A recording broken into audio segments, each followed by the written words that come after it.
사랑하는 새벽나라 친구 여러분 안녕하세요. 오늘 여러분과 함께 말씀을 나누게 된 이상욱 전도사입니다.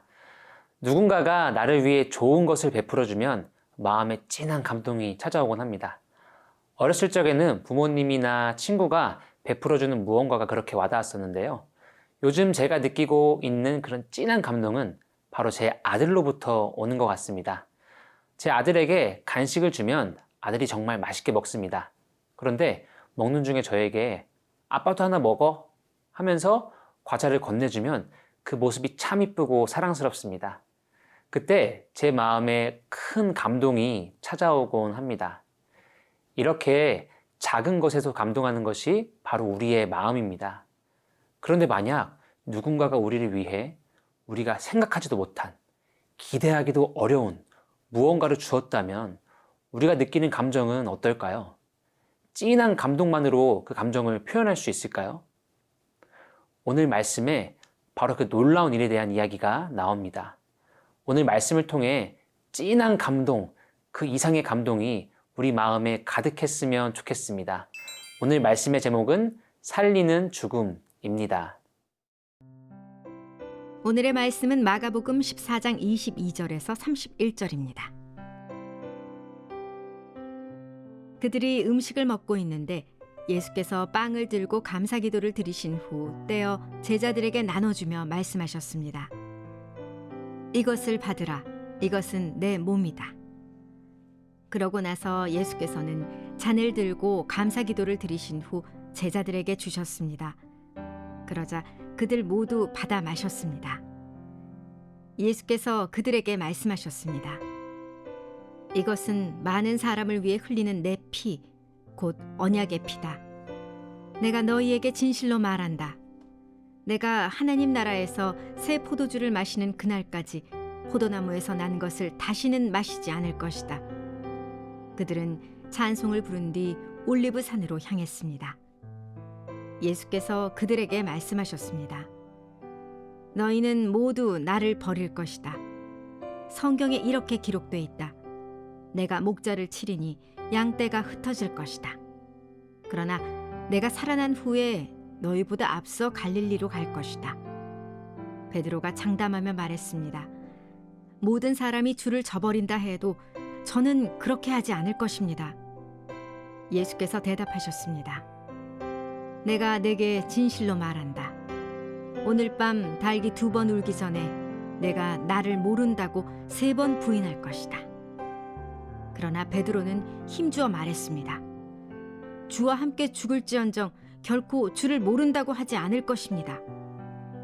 다른 모든 제자들도 같은 말을 했습니다. 오늘 말씀은 예수님과 제자들이 마지막 식사 자리를 함께 하는 장면입니다. 최후의 만찬이라고도 불립니다. 그런데 이 마지막 식사 자리는 다른 때와는 조금 특별한 것 같습니다. 메뉴는 빵과 포도주로 크게 특이한 점은 없어 보입니다. 다만 예수님께서 빵과 포도주를 제자들에게 나눠주시면서 그 음식에 담긴 의미를 설명해 주시는데 이 안에 우리가 꼭 기억해야 할 진리가 담겨 있습니다. 먼저 예수님께서 제자들에게 빵을 나눠주시면서 이것을 받으라, 이것은 내 몸이다 라고 말씀하십니다. 어떤 사람들은 이를 보고 빵을 나눠줌과 동시에 이 빵이 진짜 예수님의 살이 되었다 라고 생각하기도 합니다. 여기서 빵을 뜻하는 단어가 당시 널리 사용되었는데 아람어로는 자신을 뜻한다고 합니다.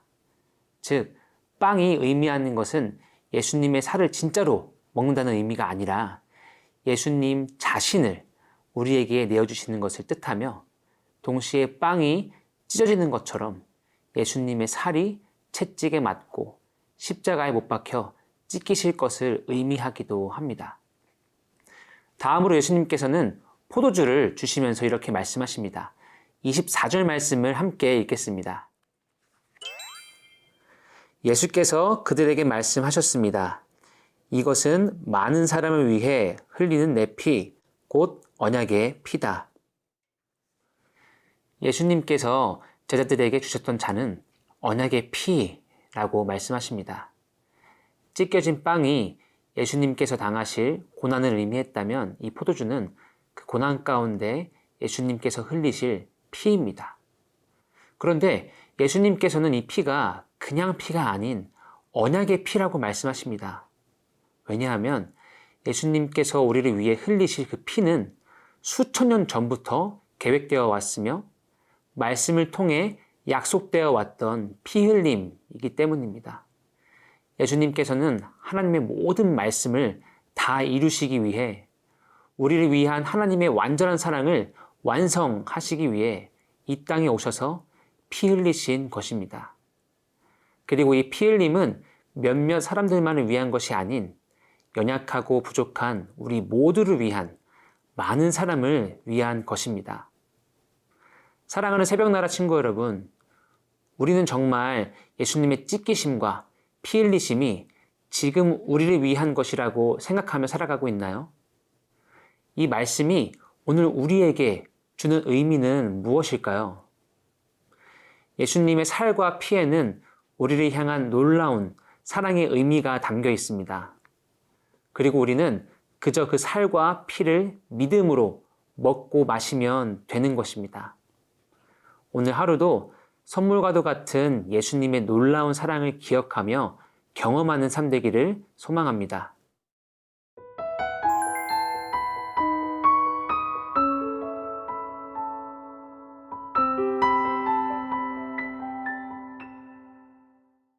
예수님과 제자들은 만찬을 마친 뒤 올리브산으로 향했습니다.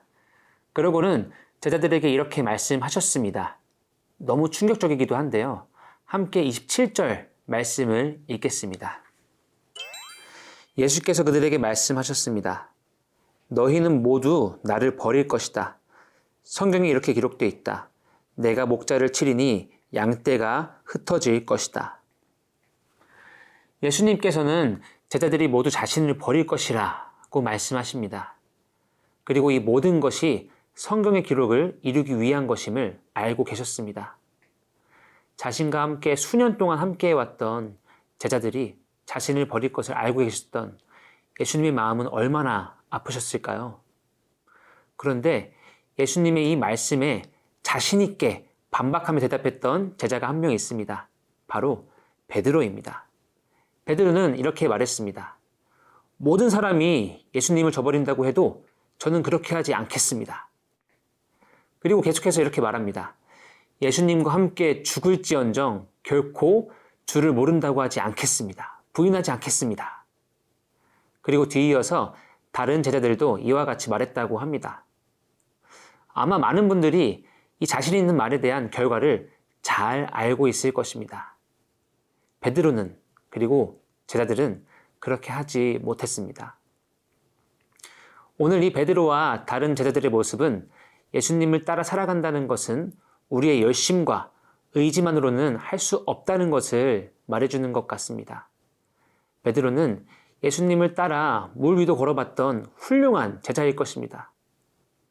그럼에도 불구하고 세상의 위협과 죽음의 공포가 우리 눈앞에 왔을 때 우리의 연약한 마음은 흔들릴 수밖에 없다는 것입니다. 하지만 오늘의 묵상이 우리의 연약함에서 끝나는 것이 아니라 앞에서 나눴던 말씀을 다시 한번 기억함으로 마무리되었으면 좋겠습니다. 예수님께서는 그를 배신하고 도망갈 정도로 연약한 우리를 위해 찢기시고 피 흘리시기 위해 그리고 그렇게 함으로써 하나님의 언약의 말씀을 다 이루시기 위해 이 땅에 오신 것입니다. 완전한 사랑으로 우리를 품어주시기 위해 이 땅에 오신 것입니다. 사랑하는 새벽나라 친구 여러분, 우리는 연약합니다. 우리의 다짐은 무너질 수 있습니다. 하지만 우리가 의지하는 예수님은 강하십니다. 우리를 향한 예수님의 사랑은 절대 변하지도 무너지지도 않을 것입니다. 오늘도 우리를 향한 그 예수님의 사랑을 기억하며 힘내서 예수님을 따라 살아가는 하루 되시길 축복합니다. 연약한 우리를 언제나 한결같이 사랑하시는 하나님을 찬양합니다. 예수님의 찢기심과 피 흘리심이 오늘 우리를 향하고 있음을 기억하며 고백합니다. 오늘 하루를 살아가며 우리가 세상 가장 큰 사랑을 받고 있는 하나님의 자녀임을 기억하며 우리 안에 기쁨과 위로가 넘쳐날 수 있도록 도와주세요. 그 사랑에 감사드리며 예수님의 이름으로 기도합니다. 아멘.